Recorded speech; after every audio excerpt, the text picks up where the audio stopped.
Hey guys and girls of YouTube, Graham here. Have you recently gone through a bad breakup? Are you having a hard time recovering? In this short video, I'll be going through the 5 steps of recovering from a bad breakup. Now, what do you know about breakups, you might ask? Well, recently I've gone through a pretty rough one. I was with a girl for over 2.5 years. She broke my trust, it surprised me, and eventually it left me face first in the mud. It's been a pretty steep uphill grind since then, but I'd like to say that I have come a long way since that initial breakup, and I'm here now to help you guys through your own problems. Now, before I get to the 5 steps, I just want you guys to sit for a second and just reflect upon your own breakup. Ask yourself a couple questions. Why did it happen? What was I doing wrong? Was I doing anything wrong at all? What were they doing wrong? Now that you've thought about it a little bit, let's get on to step number 1. Realizing your mistakes. I don't know how many times I've talked to people and they've said about their relationship that it wasn't their fault, it was the other person's fault.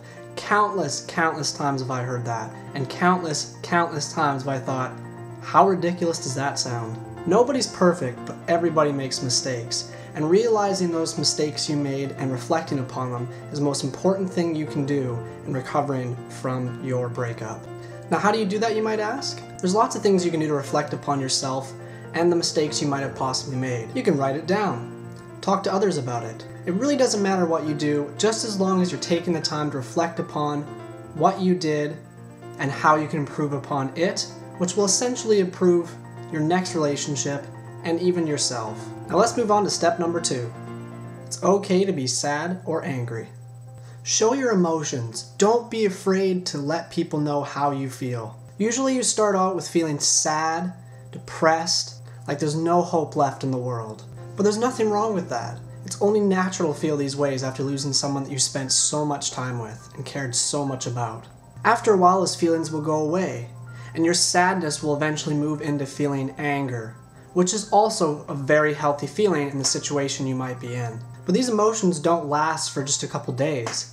They can last for weeks, months, or even a couple years. But this is only natural in the life cycle of trying to find your eventual soulmate, and in the end, it's worth the risks. So don't be afraid to talk about it and express your feelings. So let's move on to step number 3.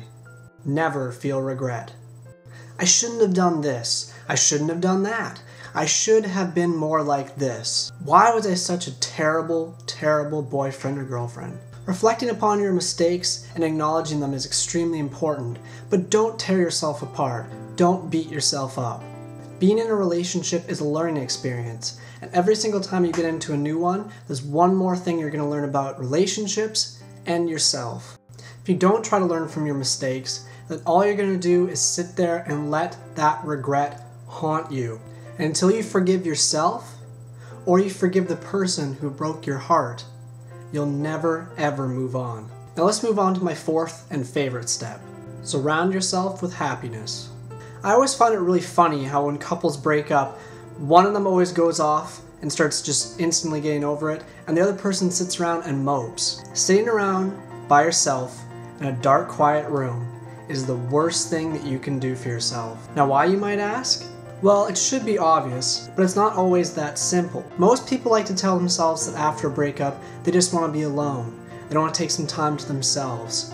That is not the best thing to do. Surround yourself with people who care about you. Surround yourself with things to keep yourself busy, to keep things off your mind. Otherwise, all you're going to do is continuously think about that person that you lost. Now, maybe you don't have someone in your life that you can talk to or who wants to listen to your problems, but there's so many things that you can do to stay happy and keep your mind free of that person who hurt you.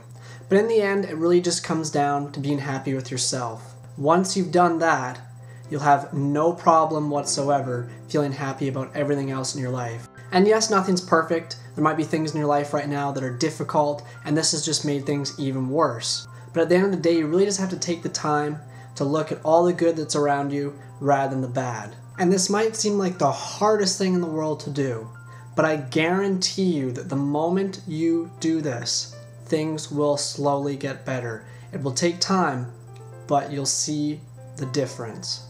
Okay, so let's move on to the final step. There's plenty of fish in the sea. No, I'm not referring to Plenty of Fish, the website. In fact, I highly recommend staying away from dating sites like that. They're just bad news waiting to happen.